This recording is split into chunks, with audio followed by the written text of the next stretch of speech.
I thought the best thing I could do is move to the ashram, get as close as I can to the community of devotees and focus my life in this process, that was unfolding with such potency. So I went out to the Mountain of Attention. I became a formal devotee. I first went there on a retreat, and that's when I became a formal devotee. It was just incredibly powerful, and I remember watching darshan of Adida live, live stream from Naitamba. And it was as if I needed any further confirmation, but it was just life shattering, honestly. There's no other way for me to describe it than shattering, because I had such a emotional response to the live sittings. I remember just weeping, going back to the dorm and just weeping. It was just pouring out of me, like I couldn't stop, like a kriya, and he just reached so deep into me, like touching a place I didn't even know existed. And so I was in a different world, and I needed a space, a place to be where this could unfold in a safe way and support it. I couldn't just stay at home with my parents. I couldn't go to college. I didn't know where to go where I could deal with this. At times it was very dramatic, and so it was logical. It was, I'm going to come back here to the Mountain of Attention. And if if I can live here for a time, then that would be amazing, because it was so empowered. Being there was just like being in Adida's presence all of the time, To me, that was like the dream. So I know what you mean, because I moved to the Mountain of Attention myself after college, and it was a spectacular, blessed experience. So this wasn't too long before Adidas Mahasamadhi. Right. When you were there. Right. So exactly, my time at the Mountain of Attention was very brief, because only a few months really, because Adida passed in November of that same year. So I came out there maybe at the end of summer, so it's just a few months. And then everybody was going to the island, of Naitamba as soon as they could, as soon as we heard. And how did you feel having never seen him physically in the body? Did you feel grief or sorrow around that? Sure, absolutely. I went through a process of grief, but the grief initially was just the grief of him not being, him passing, just the natural grief of that alone.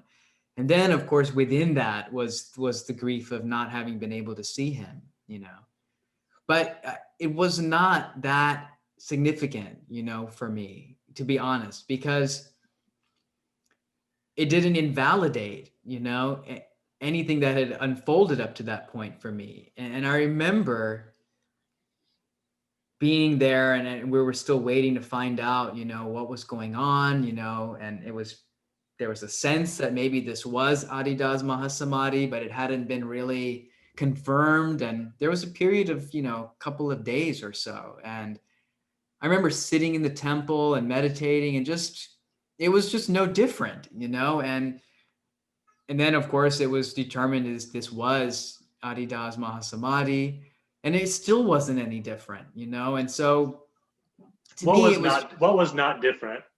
The feeling of Adidas' presence, the living communication of his transmission, his aliveness was, as I had come to know, I never knew his aliveness in the sense of a body in front of me relating to me, Right. I've never had that experience. I never had that reference point.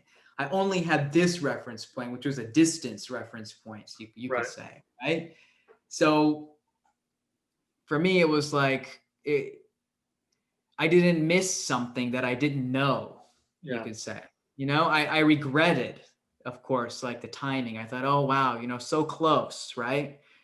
But I also kind of appreciated the perfection of it, because I had already appreciated the perfection of Adida's timing of entering my life when he did. And I just sort of trusted that it was what it was. I came when I did. I couldn't have done anything different, and I was just flowing with it, feeling like there must be something in it. Maybe it wasn't necessary, for me to have that contact, and in fact, Adida does say it's not necessary for devotees to have that kind of contact. In fact, they never will from this time forward. So it's, I often thought to myself around that time that what if no one told me, what if nobody told me that Adida had passed, would I have noticed any Yeah. different, Right. I don't think I would have, and that's the remarkable thing about him. And what always struck me about him was that he never seemed to me to be something or someone or anything that was limited to time and space. That was the revelation, is that he wasn't, that's what was so compelling, is that it didn't depend on any of that. And that was proof, of who he is, He wasn't just some kind of incredible energy master, like some kind of Taoist, sage or something who could just transmit himself everywhere, at a distance. Energy workers can do that. That's not the marker. It's what that transmission is, and who he is and what's revealed in that transmission, and that it persists no matter what. It's not a conditional event. It really isn't. And it has to be felt to really be known as such. But so you got to spend a lot of time at Adidas Samrajashram, Adidas Hermitage Island, Naitamba, in Fiji, and you got to spend some time in a set apart hall that Adida used for a specific purpose of transmitting his state to people who are more maturing in the practice, called the Silver Hall. So right. From the point when you first got to Naitamba, through your maturing practice, what was revealed to you? What were you experiencing in your practice in relationship to Adida? Well, I feel like those were the formative years in my relationship to Adida, where I was just learning and understanding and engaging the relationship to him, and learning about what the practice of Adidam is, and integrating with that, meditation and right life practices, diet practices, the moment-to-moment nature of the practice. What does it really mean, to be turned to Adida devotionally, Adida's teaching is very confronting. It doesn't give you any room, it's like, it's not about dwelling on an experience of him, which I had plenty of, but that was not the truth. That was not the practice, So I was discovering all of that, and just living in relationship to him and feeling how he was working with me and revealing himself to me. And, I felt tremendously blessed to set foot on Naitamba just days after he had passed. I just felt like the whole aura of that time, the atmosphere of that time was just remarkably powerful. It will always, it has left an impression, in my consciousness and in my relationship to him. And it was a very intimate time because devotees were grieving and were shocked as well. There was access given to the brightness, where Adida's body was interred. And so that's the first place I went. I walked on Naitamba at the wharf, prostrated, offered my flower, and I was led up to the brightness. And think about what kind of introduction that is. It was tremendous. And so then I moved there to live there, as you were saying, and I was just overjoyed to be there, to enjoy a life of focused practice, and where I could feel this intimacy with him unfolding, and I don't know what I was doing, I wasn't trying to do anything really. I just enjoyed being there, and I felt like being there was its own kind of process, it just happened. You know, the more that I was there, the more that I applied myself to the practice, he was guiding the whole thing, you know? So what does that intimacy feel like for you? If someone's watching this who has no context whatsoever for a devotional relationship with a spiritual master who's not even alive physically, um, Mhm. yeah, what is the devotional relationship to Arida mean to you? What does it feel like, that intimacy that as devotees we talk about so freely and we understand that others might Mhm. not have a context for? Well, I think people might be surprised to discover that they do have a context for it, you know? Um, we all feel intimacy on one level or another in our life, you know, in our relationships, perhaps in love relationships that are especially deep, you know.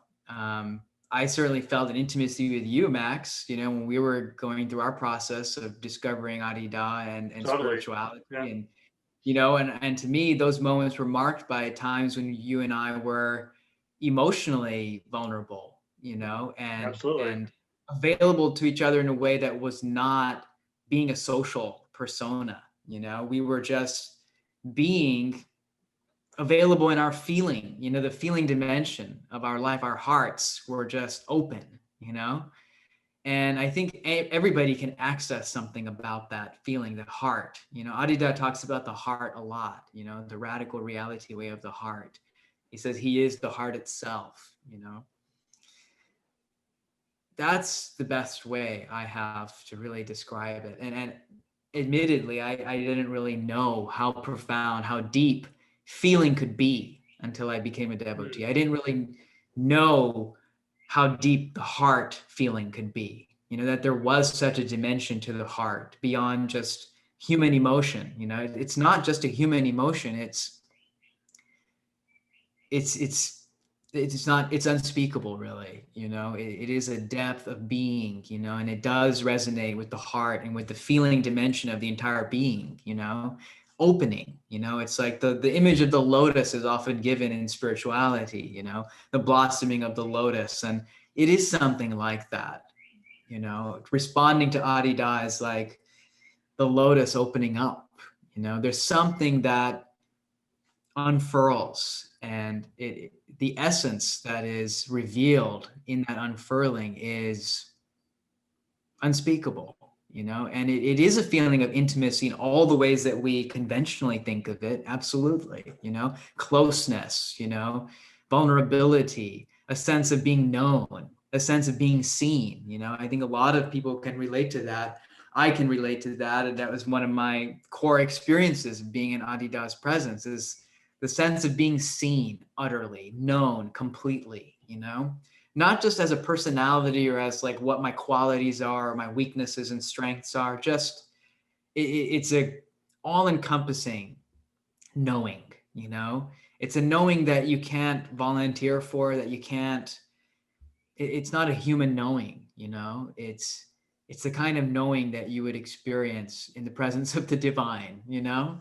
That's the kind of knowing. And it gives you permission to not be guarded, to not be armored, that it's okay, because what Adida has to give has nothing to do with whether or not you're a this kind of person or a that kind of person, whether you're spiritual or not spiritual, you know, as he Right. remarked, no, nobody is spiritual, you know. Right. Divine is spiritual, right? Right. So yeah, the intimacy of being vulnerable, you know, feeling what it means to be vulnerable to him.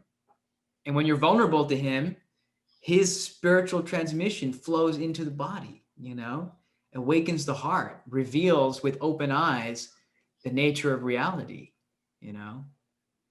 It's a remarkable thing.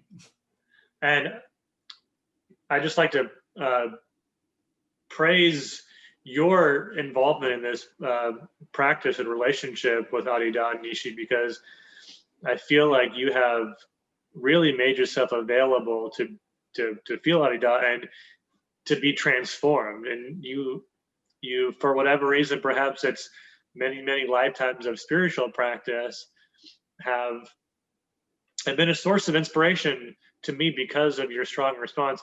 And I've seen it so much in your transformation just as a human being, of your maturity and how how steadfast you've become and how strong and unproblematic and how much lighter and more open you are as a person since coming to Adida. It's really not to say you were some sort of horrible cretin in high school, but it's really clear that Adida has really had a profound effect on your life, even at the most practical, real kind of human of levels. And it's really been a joy to see that that unfolding with you. And I really appreciate how eloquently you talk about your relationship with Adida. And I think it's important for folks who come across Adida's teaching or watch the Conscious Light film or whatever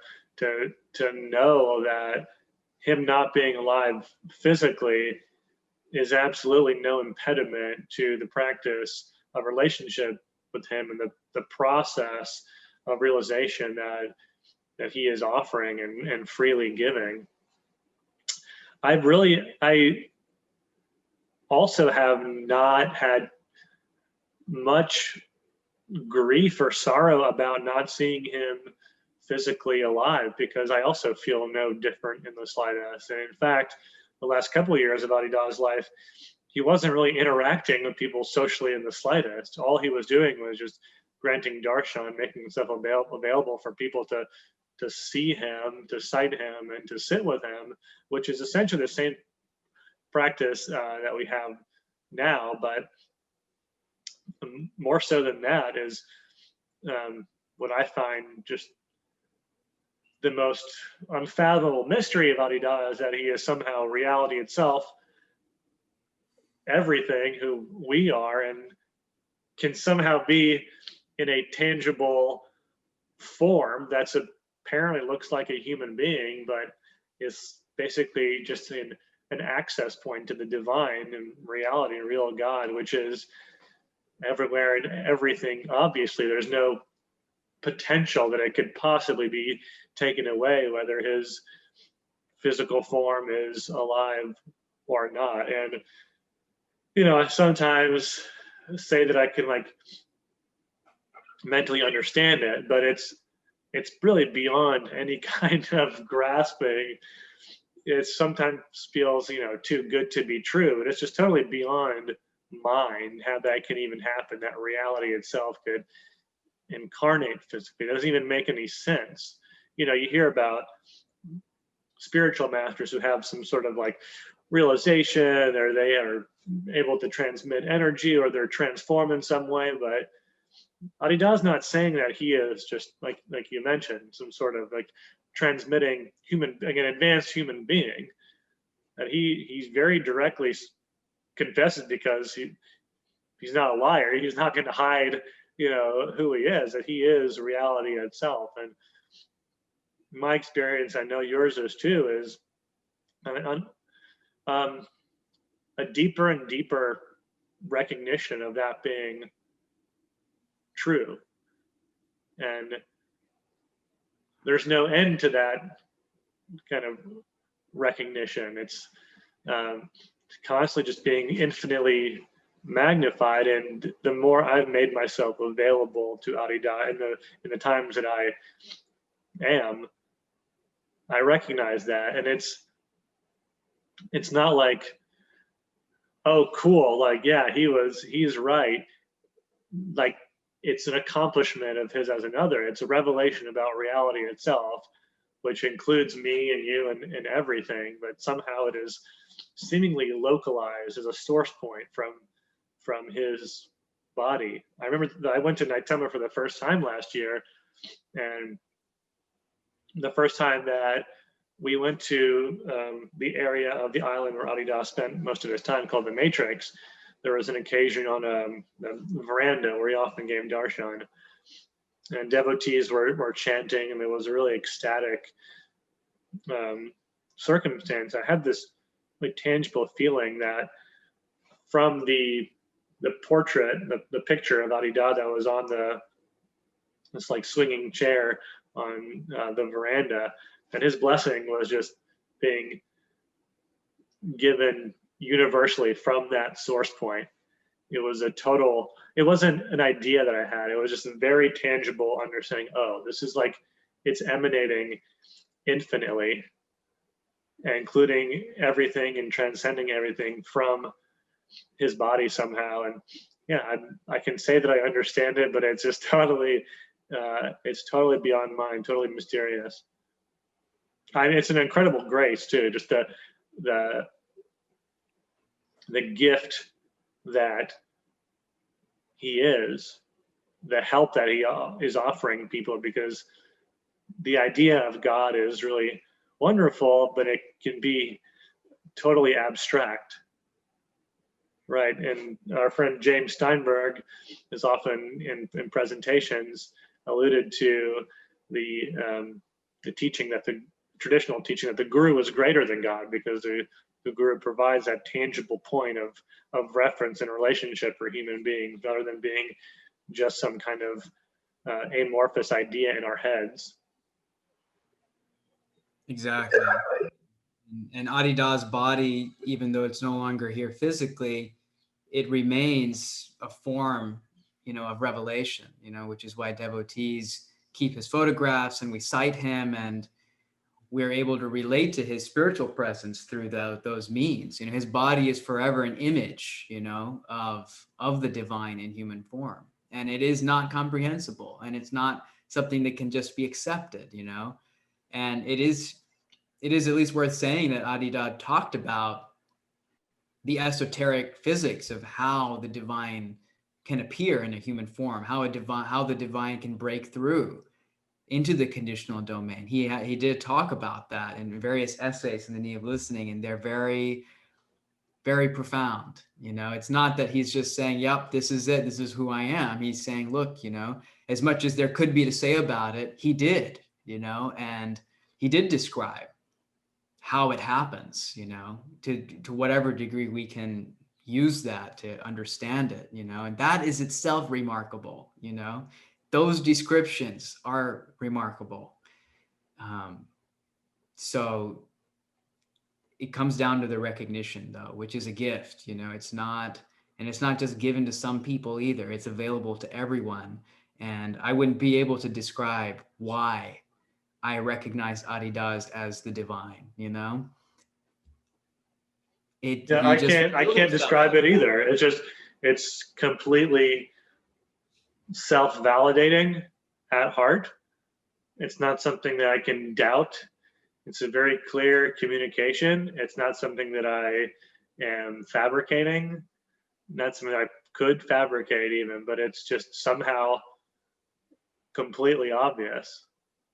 That's the case. It is revealed directly, via transmission. That's the bottom line, and that's, why he also wrote that essay, The Only Liberating Discovery, and he says the only liberating discovery is that my transmission is real, and that it reveals reality. And it is the liberating discovery.